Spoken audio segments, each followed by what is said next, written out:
जीवन एक रहस्य है जिसका कोई उत्तर नहीं।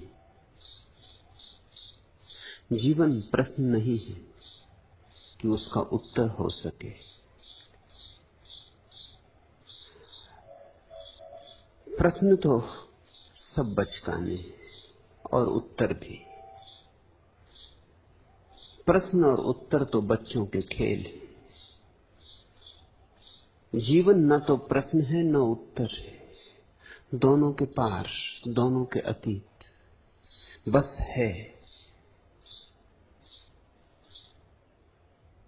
दर्शन और धर्म का यही भेद है। दर्शन शास्त्र इस भ्रांति में जीता है कि जीवन एक प्रश्न है जिसका उत्तर खोजा जा सकता है, और धर्म इस अनुभव में कि जीवन एक रहस्य है, उसे जिया तो जा सकता है लेकिन उसका उत्तर नहीं खोजा जा सकता।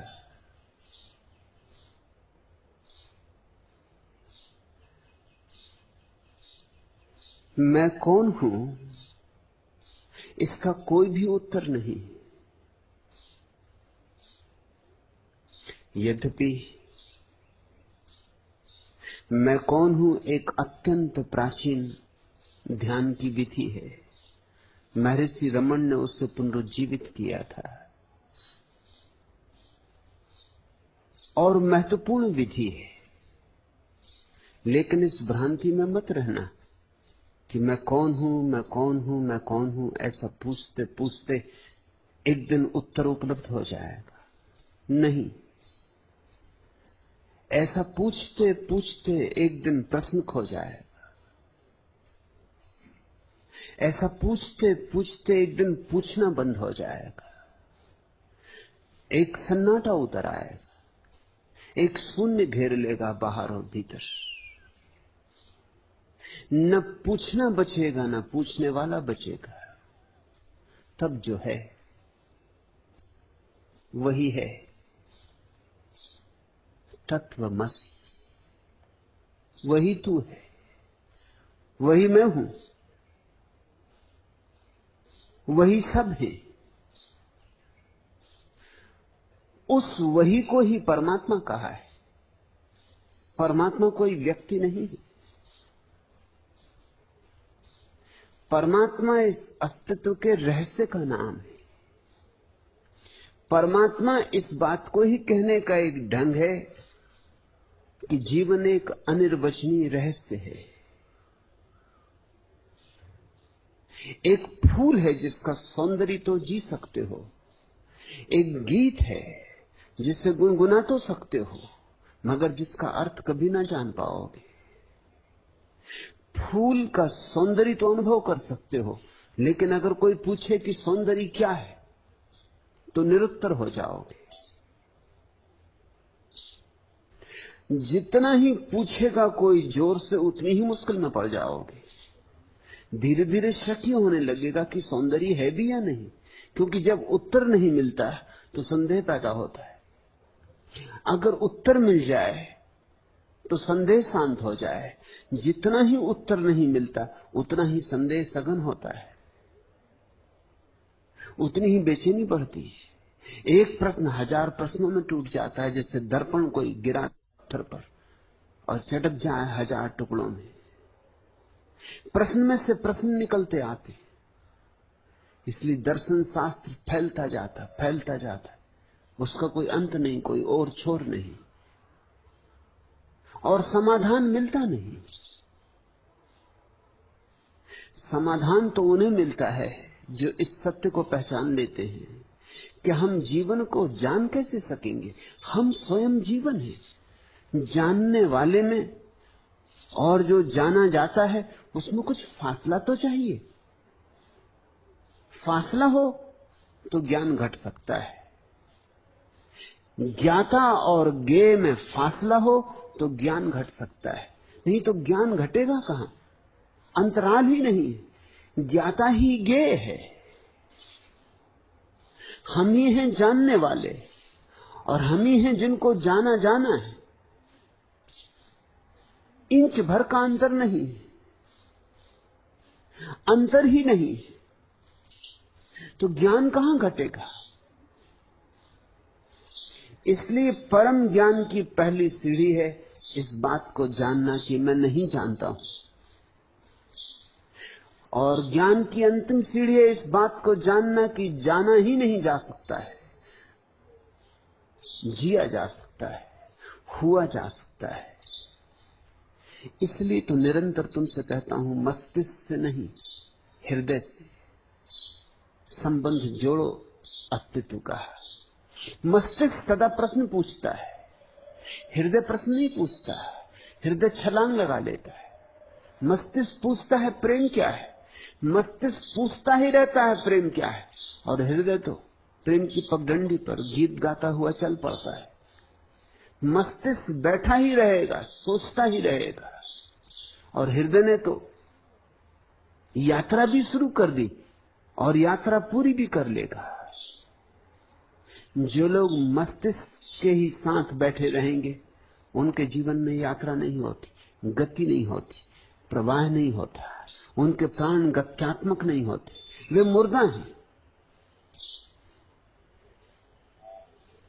योग प्रीतम, तुम्हारा प्रश्न महत्वपूर्ण है। तुम पूछते हो मैं कैसे कहूं स्वामी देवतीर्थ भारती कौन थे? कोई नहीं कह सकता। देवतीर्थ भारती कौन थे यह तो बात और हुई, योग प्रीतम कौन है यह भी तुम नहीं कह सकते। स्वयं के संबंध में भी कुछ नहीं कहा जा सकता, तो अन्य के संबंध में क्या कहा जा सकेगा? ऐसा भी कुछ है जो कहने के पार है, और उसी में जीवन की गरिमा है, गौरव है। ऐसा भी कुछ है जो शब्दातीत है। ऐसा भी कुछ है जिसका अनुवाद नहीं हो सकता भाषा में।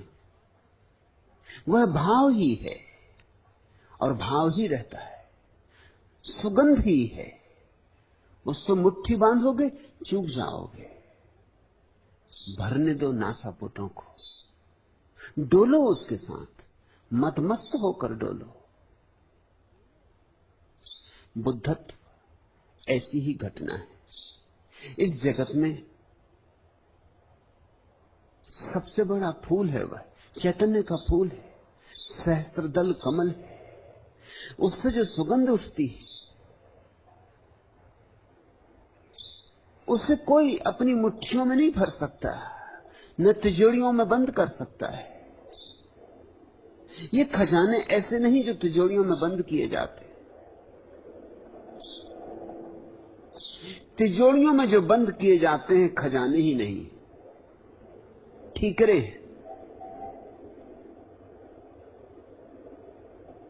तिजोरियों में जो बंद नहीं किए जा सकते वही खजाने। सुबह की ताजी हवा को तिजोरी में बंद कर सकोगे?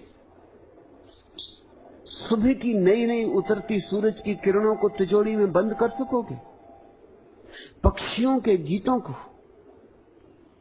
तिजोरी में बंद कर सकोगे? कि फूलों की गंध को, कि तारों की रोशनी को? ये अस्तित्व का जो महोत्सव चल रहा है, इसमें से क्या बंद कर सकोगे तिजोरी में? कुछ भी बंद ना कर सकोगे। ठीक रहे।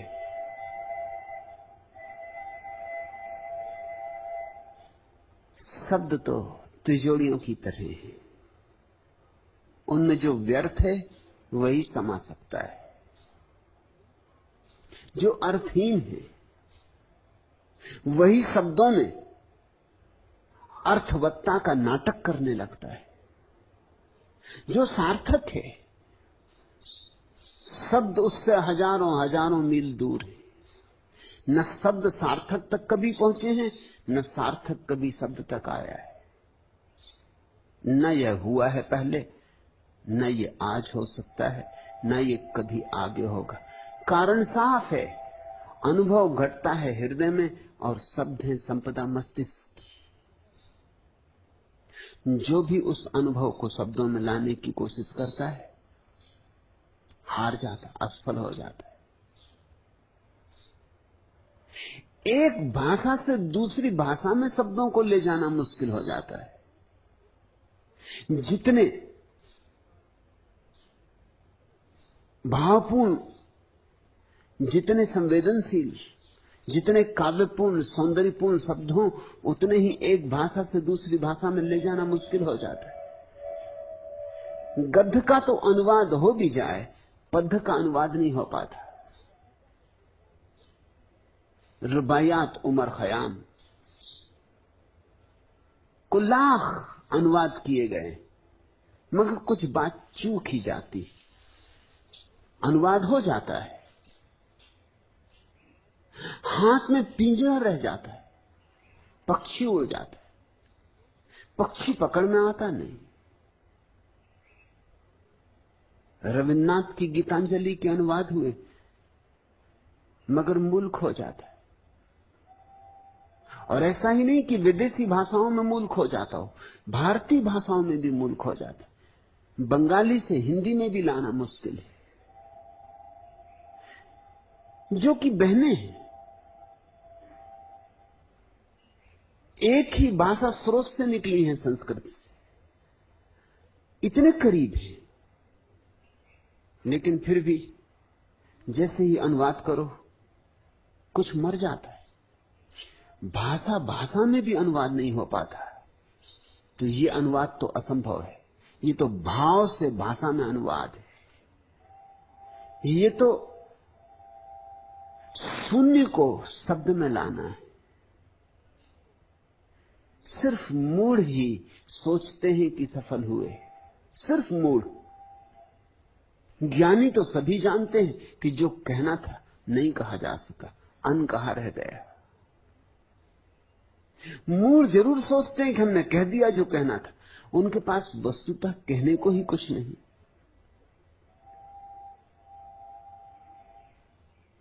एक कवि के प्रेम में एक स्त्री थी, बहुत सुंदर स्त्री, बहुत सुशिक्षित, सुसंस्कृत। जिस दिन तुम अपने को जान लोगे, समस्त बुद्धों को जान लोगे। जिस दिन अपने को जान लोगे, उस दिन सब जानने योग्य जान लोगे। यद्यपि मैं तुम्हें पुनः कह दूं कि यह जानना और जानने जैसा नहीं है।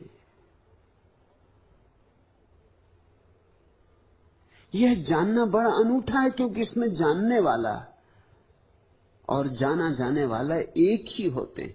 इसे दो में नहीं तोड़ा जा सकता, इसे दो में तोड़ना असंभव है।